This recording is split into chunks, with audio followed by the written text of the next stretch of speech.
kalau pada pagi hari ini saya diberikan kesempatan untuk merenungkan firman Tuhan. Pada pagi hari ini saya akan mengambil tema Jagalah hati.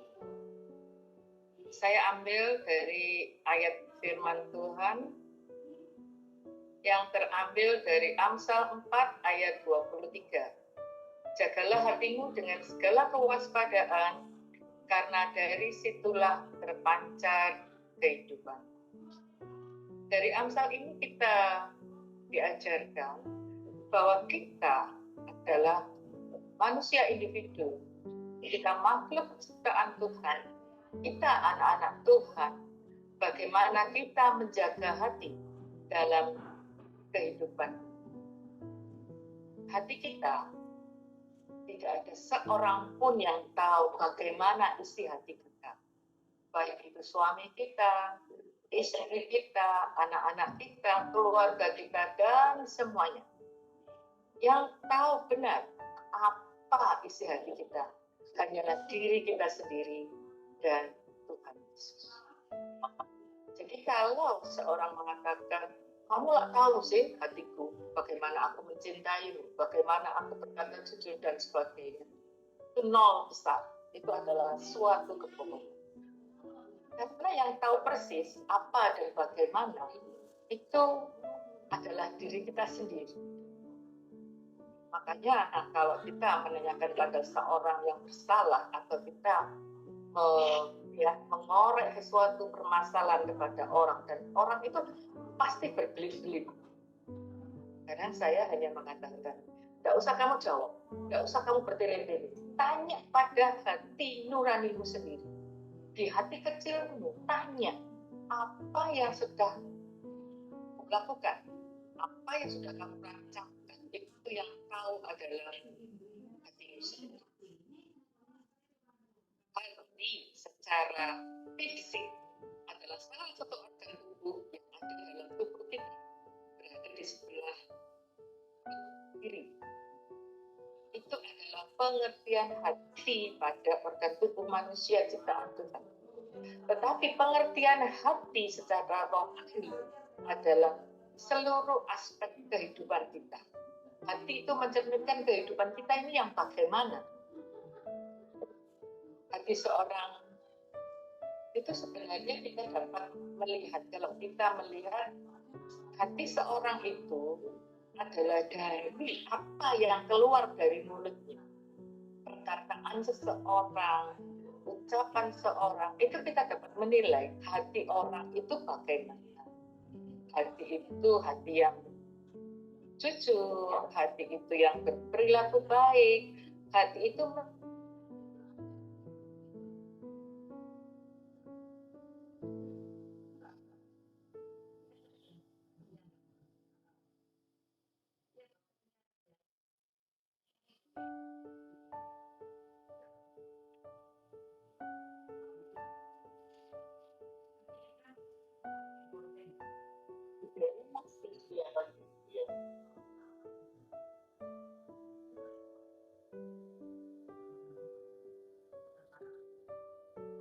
kelihatannya fresh di tempat saya nge-fresh ini. Kalau di tempat bapak itu tapi enggak.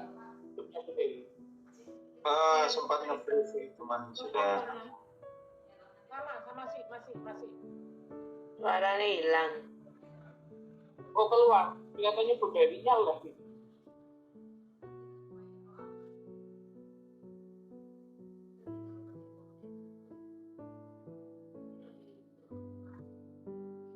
Saya terpental tadi ya. Mohon maaf.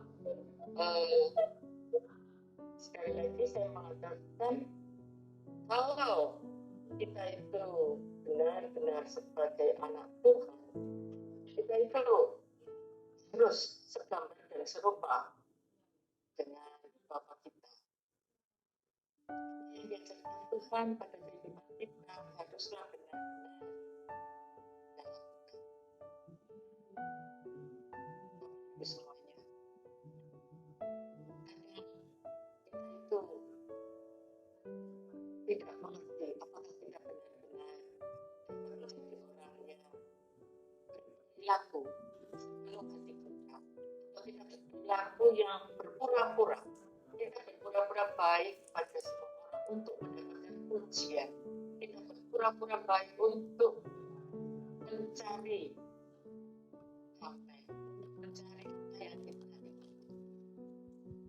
Nah, saya melihat beberapa orang saya pelayan gereja. Dia pernah saya habis minta doa saya berdoa untuk mereka, terus kemudian gini, Dewi ikut saya. Aku males atau kurang mesra aku dari sini. Aku nggak gerak keluar di sini, gereja di sini maksud saya. Terus bagaimana? Saya bilang gini.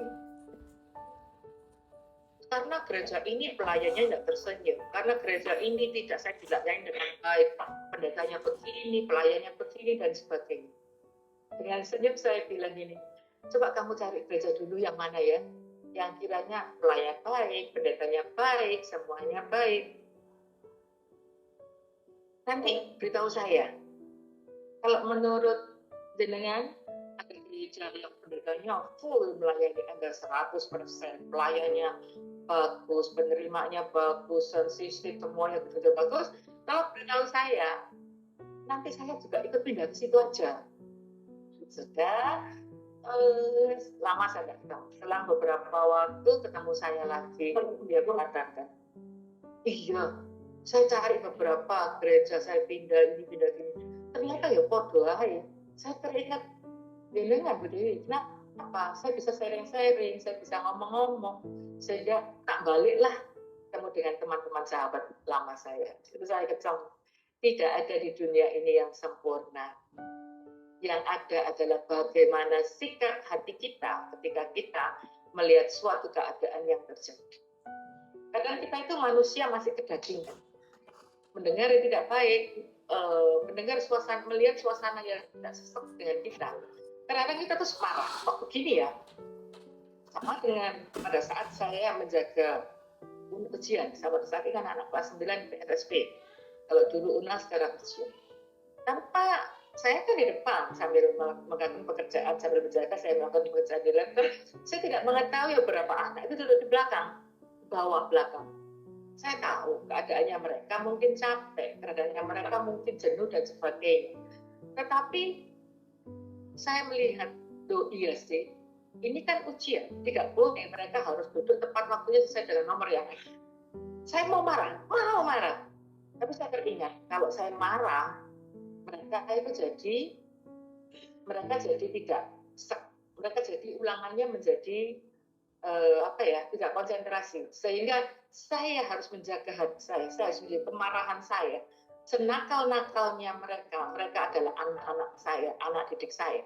Nah, juga demikian juga kalau kita sedang berada di suatu lingkungan, suatu komunitas, kita melihat sikap-sikap orang yang kita dibohongi, melihat sikap-sikap orang yang minta menangnya sendiri dan sebagainya, atas tuntunan dan atas bimbingan Tuhan, kita dapat melaksanakan.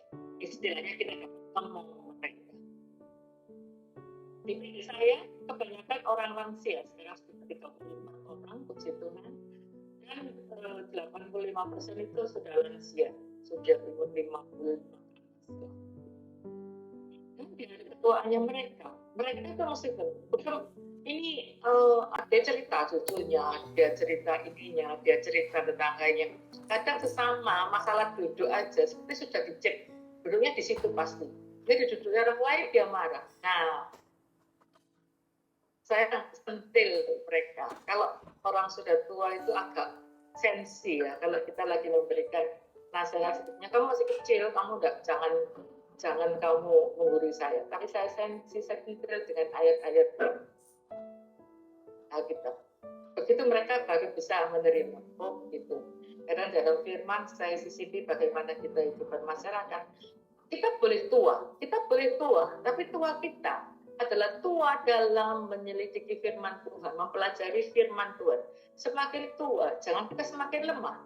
Kalau kondisi kita semakin lemah, semakin bertambah umur, it's okay. Tinggal kita bagaimana menjaga kesehatan kita, bagaimana kita menjaga cara olahraga dan sebagainya, makanan dan sebagainya. Tetapi kita semakin berumur, semakin umur kita bertambah, kita pun harus bertambah seiring untuk pengertian firman Tuhan. Kita menjadi teladan, kita menjadi contoh bagi sekeliling kita. Yang pertama adalah contoh di keluarga kita dulu. Tapi kita nggak selalu. Seperti saya karena sempat berlalu itu, mungkin Bapak Ibu lihat ya, saya menangis itu karena ini komunitas saya. Gloria ini keluarga saya.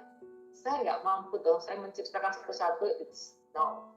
Tetapi Bapak itu kalau melihat saya pada saat itu, wah hati saya hancur sekali,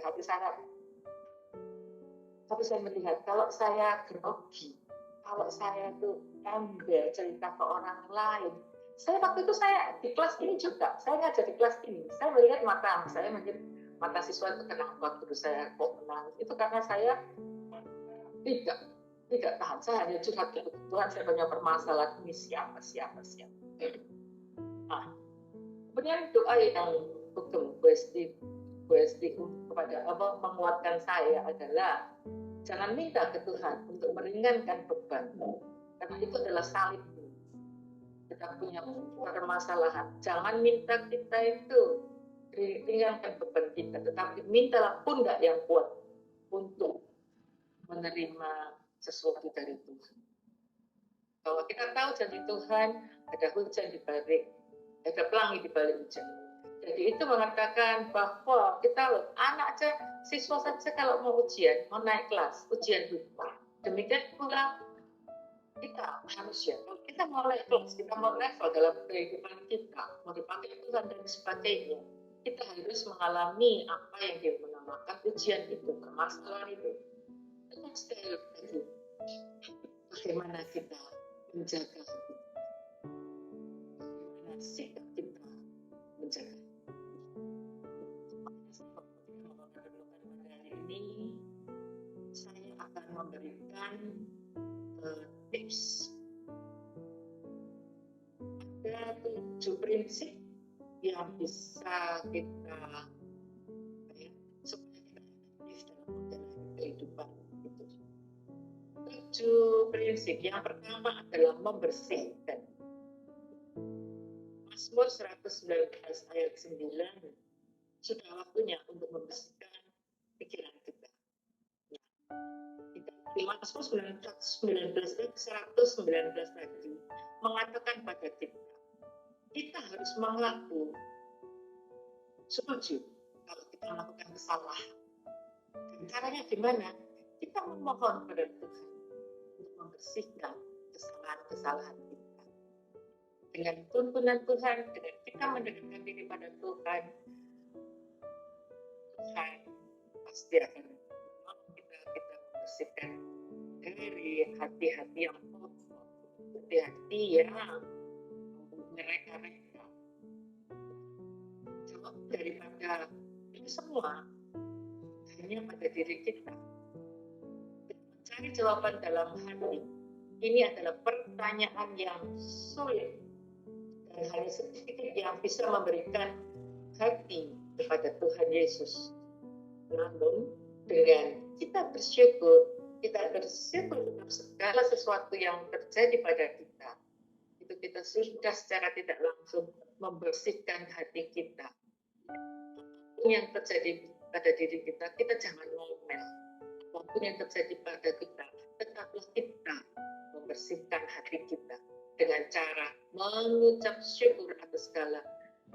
Puji Tuhan, saya dapat melewati masalah ini. Puji Tuhan, syukur kepadamu Tuhan, saya mengalami ini. Saya pun kemarin sempat setelah itu tidak bisa bekerja. Satu hari itu saya tidak bisa bekerja pada hari Senin itu. Saya apa ya Tuhan ya? Saya mengatakan, mungkin melihat saya menerima didikan daripada Tuhan. Saya mengatakan, saya masuk ke ruang Tuhan. Suara saya bilang, Tuhan berikan aku kekuatan dan kemampuan melewati semua. Saya percaya tangan-Mu senantiasa menolong aku, dan tangan-Mu senantiasa merangkul aku,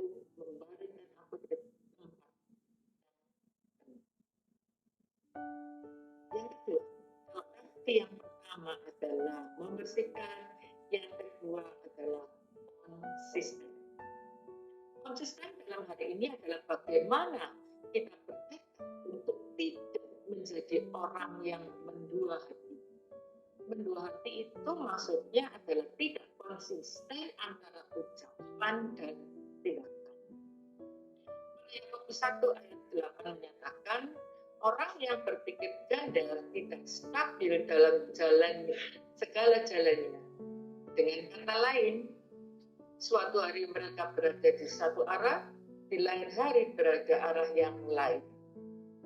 Sebaiknya bertekadlah dalam hati agar kita tidak menajiskan diri kita sendiri dengan perbuatan-perbuatan yang mendua.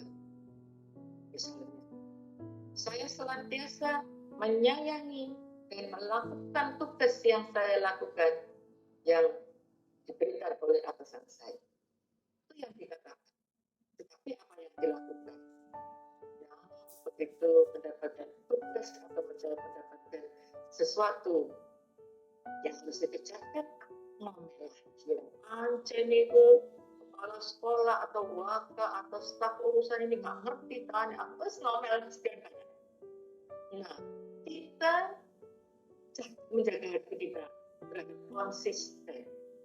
Sebagaimana seorang murid, kalau muridlah ada tugas ini ya, ada kerjaan ini. Iya bu, di depan kita dia kata dia. Tetapi saat kita meninggalkan kelas, menjauh dari mereka, mereka saling untuk mereka tidak mengerjakan diri, bahkan ada yang mengatakan lupa bu, tertinggal. Nah, itu berarti tidak konsisten menjadi manusia yang mendua dalam arti apa yang diucapkan dan apa yang dilakukan itu tidak konsisten. Itu yang kedua. Yang ketiga adalah kita berkomitmen. Bahwa kita berkomitmen untuk membaca dan menghafalkan kitab suci dan pikiran-pikiran yang saleh daripada pikiran-pikiran yang negatif. Berkomitmen. Dalam setiap agama itu mempunyai kitab suci masing-masing. Siapapun dan apapun ajaran mereka, dalam menjaga hati, terutama kita anak-anak Tuhan, kita harus berkomitmen bahwa dalam 1 tahun kita habis membaca, kita harus selesai. Nah, dari itu kita itu diri kita kadang berkomitmen menghafalkan firman dalam hidup. Sebenarnya kita hafal saja. Oh, di Mazmur ini mengatakan ini, di Amsal ini mengatakan ini, di Ayub mengatakan apa. Tetapi kita tidak melakukan, tidak menjadikan cermin bagi kita bagaimana kita anak Tuhan dengan firman, mempelajari dalam hati, melaksanakannya, maka kita merasa sebagai anak-anak Tuhan yang mencerminkan siapa rupa kita, yang mencerminkan bahwa orang-orang tahu, oh, orang Kristen ini demikian. Dia berlaku mencerminkan apa yang diajarkan dalam kitab sucinya. Karena kita melihat siapa lawan kita, bagaimana orang tersebut. Isi orang kita tidak tahu. Tapi kita dapat melihat dari wajahnya. Bagaimana? Dia terus, makanya gerumbil terus, bibirnya ngomel terus. Nah, itu mencerminkan bahwa dia benar-benar tidak bisa mempraktekkan. Sekali firman Tuhan yang mengajarkan, berilah musuhmu, berilah yang terbaik. Pembalasan itu hanya Tuhan, bukan pembalasan kita. Kita disakiti orang, kewajiban kita adalah mengampuni dan menyayanginya. Kita tetap menyayangi mereka. Orang kita, saya kadang-kadang mengajarkan pada murid kita, Bu, sandal saya hilang, pensil saya hilang, step saya hilang. Saya tahu Bu di bawah itu. Saya mengucap syukur. Belilah. Jangan, oh itu barang menjadi pertengkaran, menjadi tidak baik. Kamu baiki dia, kamu berikan yang terbaik. inilah dia. Itu sama dengan kita menaruh bara api di atas kepala musuh kita. Di mana kita jahati, tapi kita berbuat sebaiknya, kita berbuat sebaliknya, kita mengasihi dan menyayangi kita. Yang keempat,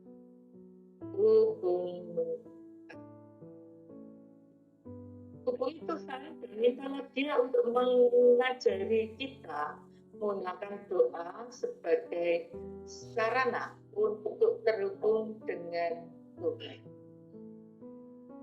Tuhan adalah guru terbaik, instruktur yang terbaik, pelatih yang terbaik yang bisa kita ikuti. Tuhan akan menjaga hati kita. Kalau kita sering melakukan hubungan kita dengan Tuhan, kita bermesra-mesraan dengan Tuhan, jangan kita hanya berhubungan dengan Tuhan setiap hari Minggu saja. Karena orang-orang kita melihat banyak. Oh, gereja cuma hari Minggu, berdoa cuma hari Minggu. No, kan banyak. Dan beberapa teman tetangga yang mengatakan, nanti orang Kristen itu berdoa cuma hari Minggu saja. Saya bilang tidak. Kan satu hari 24-34 kali juga bisa. Dalam setiap helakan nafas kita, dalam saat kita menjalani sukacita, kita senang dalam keadaan susah, kita senantiasa berdoa, minta bimbingan Tuhan.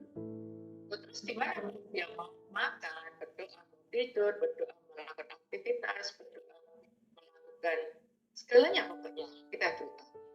Terus doanya apa? Saya dikejar. Terus doanya gimana? Ya apa yang sedang terjadi? Katakanlah.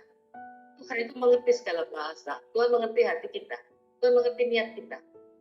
Dan di situ kita menemukan hubungan yang baik. Menjaga. Tuhan juga menjaga hati kita. Kalau kita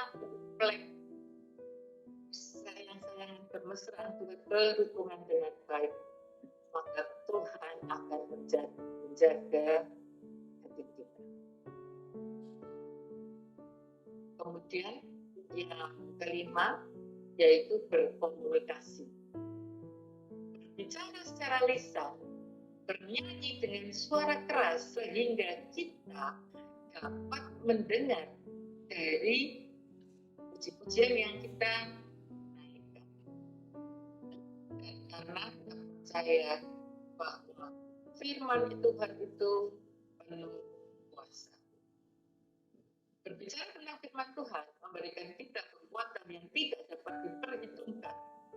Ucapan dengan lantang, kesaksian, dan segala sesuatu yang kita naikkan pujian kita untuk mengingatkan Tuhan, ingat akan bagaimana kebaikan Tuhan terhadap kita. Kita semua tahu, tidak ada seorang manusia pun yang tidak mengalami cobaan. Tidak ada seorang pun yang mempunyai permasalahan. Semua orang itu mempunyai permasalahan berbeda-beda, bermacam-macam. Tinggal bagaimana kita menyikapi semuanya dengan menjaga hati. Kita tahu, ucapan itu adalah mencerminkan bagaimana orang tersebut. Kalau orang tersebut penuh emosian, orang tersebut penuh fitnah, memfitnah, membaikkan diri sendiri, orang itu merasa sudah pintar, aku bisa semuanya. Nah, kita melihat kesombongan, kencongkakan ada di diri orang tersebut. Hatinya orang ini sombong. Ingat, ucapan adalah doa. Saya sering menegur teman-teman di sekolah. Hanya alasan kepingin bolos saja.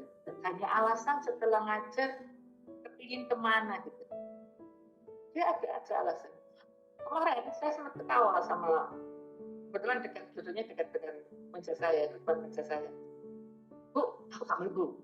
Kenapa? Aku bikin surat. Ojo aku kira tahu loron. iya kok tak loro. Ya wis mulai yo. Kan guru pulang setengah 3. Itu jam berapa kemarin ya? Jam 12 kurang sedikit lah. Kita selesai ujian di ulangan itu setengah 12. Aku pulang. Udah hari Senin dia Selasa izin saya bilang sudah silakan. Itu kita hari Kamis ya. Dia setelah dia berkata aku sakit sekali. Dia minta kunci minta obat. Dia kenapa? Aku bilang gitu. Aku sakit sekali. Ucapan adalah doa. Mau jujur dengan saya nggak mampu, saya apa yang kamu ucapkan itu akan terjadi juga di kamu. Karena mereka saya melihat ada orang tua yang mengatakan anakku rewel, anakku nakal, anakku ini dan sebagainya. Loh, orang tua kok mendoakan anak-anaknya gitu? Jangan anakku ganteng, anakku ayu, anakku pintar, doakanlah dia. Jamah tubuh atau kepala Bapak Ibu semuanya kepada anak-anak kita. Doakan mereka senakal-nakalnya mereka. Saya pun pernah diizinkan Tuhan bahwa anak laki-laki saya nakal dan menyakiti hati. Yang saya ceritakan, bagaimana kita bersyukur bagaimana saya untuk saya mempunyai ibu rohani yang menguatkan saya. Nah, di situ dari kata per kata, ya, doakan. Saya masih teringat kata-kata Besti. Doakan yang terbaik, jangan ucapkan kata-kata yang semakin membuat anakmu jatuh. Ucapkan firman Tuhan. Setiap kali setelah doakan, saya masih beri firman Tuhan, toh air itu pasti tepat. Saya bisa bersikap. Saya ucapkan sampai saya didoakan lagi, mempunyai ayat yang beda lagi, saya ucapkan itu lagi. Karena saya percaya doa, saya bahwa ucapan itu adalah doa. Selain ucapan kita, Bapak Ibu, kalau kita memuji Tuhan, coba cermati ayat kata per kata. Kata per kata itu mencerminkan bahwa kita itu memuji, memuliakan Tuhan. Pujian itu juga merupakan doa-doa kita pada Tuhan. Dengan memuji, Bu, kalau saya di kantor atau di mana, saya nyanyi, kan saya tidak bisa ngomong yang benar. Saya pakai headset demikian. Kalau saya sedang memuji, kan nggak mungkin sebelah saya ini justru saya digandengkan sesama guru agama sebelah kiri, guru matematika sebelah kanan ini sesama guru agama. Nggak mungkin toh saya itu berada di kantor, saya ini nyetel. Saya nggak melihat orang nyetel ragu-ragu yang terlalu rohani. Oh, sepertinya ngeroh sendiri. Oh ya. Padahal kita itu masih diizinkan Tuhan untuk naik kelas dengan percobaan, berbagai Tuhan. Nah, itu janganlah. Tapi di sini kita berkomunikasi dengan Tuhan, janganlah terbatas oleh waktu. Saya tuh akhir ini sering terbawa dalam mimpi ketemu dengan orang yang sakit, ketemu dengan orang yang mengalami itu begitu. Seperti ketemu saya dilihat, saya ke situ. Jadi saya dibangun. Saya ini kok tergerak untuk mendatangi orang tersebut, mendoakan orang tersebut. Kadang suami saya, anak-anak saya kemana, Mak? Saya nggak rumahnya ini jauh, Mak. Seperti saya digerakkan Tuhan untuk mendoakan tersebut. Puji nama Tuhan, tidak mengampuni hati. Yesus. Itu saya tidak tahu, sudah lebih dari 6-7 kali saya merasakan. Kemarin saya di Oklahoma, di Abraham oleh siapa mengatakan itu, memanggil saya, mendoakan saya, dan sebelumnya saya pun tanya, Pak, saya mengatakan iya, saya bilang bermimpi. Iya, saya nggak tahu kalau Tuhan menyuruh saya kemana, kok kayaknya melalui mimpi. Saya kira, kenapa ya? Itu tidak semuanya seiman. Bahkan saya bilang, Tuhan Yesus yang menyebutkan. Kata kuncinya, kita sebagai anak Tuhan, kita melayani Tuhan. Apapun yang Tuhan lakukan pada kita, apa yang Tuhan inginkan.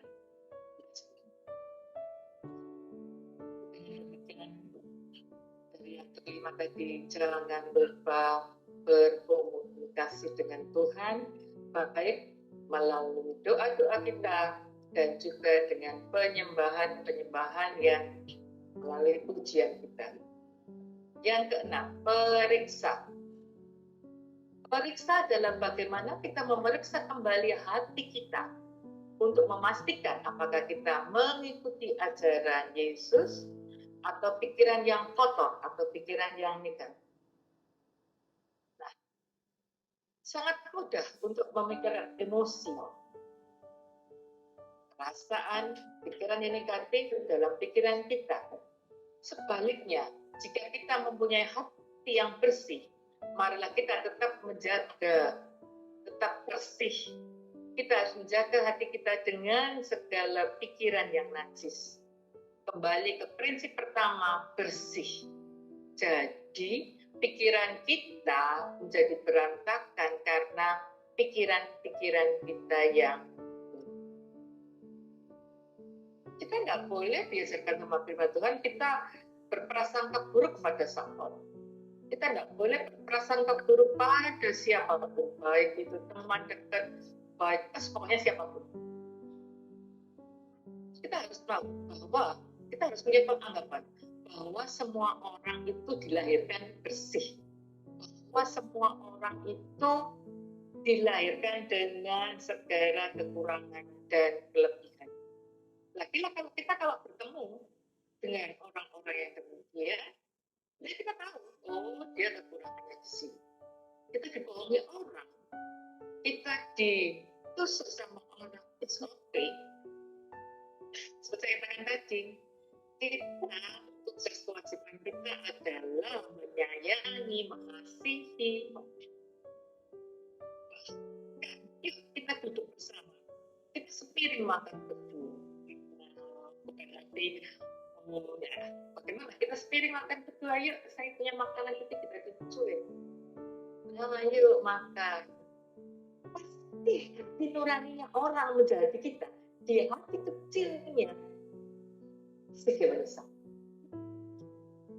Sekali lagi, pemanasan hati itu kita berdamai, kita bersama, kita itu memeriksa diri kita. Kita mengikuti ajaran Tuhan. Kalau Tuhan mengajarkan kepada kita, kasihilah musuhmu, yuk kita kasih. Tuhan mengajarkan kita harus berbuat baik pada semua orang. Kita harus menyayangi orang lain lebih dari menyayangi diri kita sendiri. Mari kita lakukan itu semua. Dan yang terakhir, berkonsentrasi. Berkonsentrasi secara konsisten pada firman-Nya, merenungkan firman-Nya dan luangkan waktu di tempat-tempat yang membantu Anda berfokus, membantu kita berfokus. Kita berkonsentrasi dalam membaca renungan firman Tuhan. Kita kalau lagi belajar saja dalam situasi yang tidak nyaman, kan tidak nyambung. Demikian juga kalau kita membaca dan merenungkan firman Tuhan, carilah tempat-tempat yang menurut Bapak Ibu itu tempat yang tenang. Kita bermesraan dengan Tuhan, kita menjalin hubungan dengan Tuhan yang tenang. Sehingga kita dapat merenungkannya, sehingga kita dapat benar, oh ini ajaran Tuhan kepada kita. Ini ajaran Tuhan kepada kita semua. Kalau kita tenang, Masuk kemana, Bu? Ya masuk ke ruangan. Kalau di rumah ya di ruangan atau dalam kamar atau di mana. Loh, ada yang tanya pada saya, Bu, kalau merenungkan firman Tuhan di tempat kita kerja, bagaimana? Nah, kalau kita merenungkan firman Tuhan pada saat kita itu di jalan, kan goyang-goyang, gimana jalan di mana? Saya mengatakan, sekarang ada elektronik toh, pakailah Alkitab yang bersuara. Kita mendengarkan firman Tuhan. Setelah mendengarkan, direnungkan. Bisakah saya menjalani ajaran Tuhan yang baru saya baca? Bisakah saya melakukan tuntunan dan ajaran Tuhan? Kita pasti tidak mampu. Tapi dengan kita meminta pimpinan dan campur tangan Tuhan, pasti kita mampu untuk mempelajari firman. Karena itu semuanya 7 prinsip ini kalau kita lakukan dengan baik, kita menjalankannya. Yang pertama adalah membersihkan, yang kedua adalah konsisten, yang ketiga berkomitmen, yang keempat hubungan, yang kelima berkomunikasi, yang keenam periksa, yang ketujuh berkonsentrasi. Kalau kita melakukan 7 hal ini, maka dalam menjaga hati kita untuk menjalankan kehidupan sehari-hari, menjalankan roda kehidupan ini, kita percaya kita akan masuk dalam surga yang telah Tuhan janjikan. Bapak Ibu semuanya, kita ini mempunyai 2 kewarganegaraan. 2 kewarganegaraan Tuhan janjikan kepada kita. Yang pertama adalah kewarganegaraan Indonesia, yang seperti alamat yang ada pada Bapak Ibu semuanya. Yang kedua adalah kewarganegaraan surga. Orang Jawa hidup di dunia adalah mampir mungkin. Hanya sebentar kita menjalani hidup di bumi. Untuk selanjutnya kita hidup di kewarganegaraan kita yang kedua adalah surga. Kita bertemu dengan Bapak. Kita menjaga hati kita dengan baik sesuai dengan apa yang Tuhan ajarkan dan tuntutkan kepada kita semua. Demikian renungan saya pada hari ini.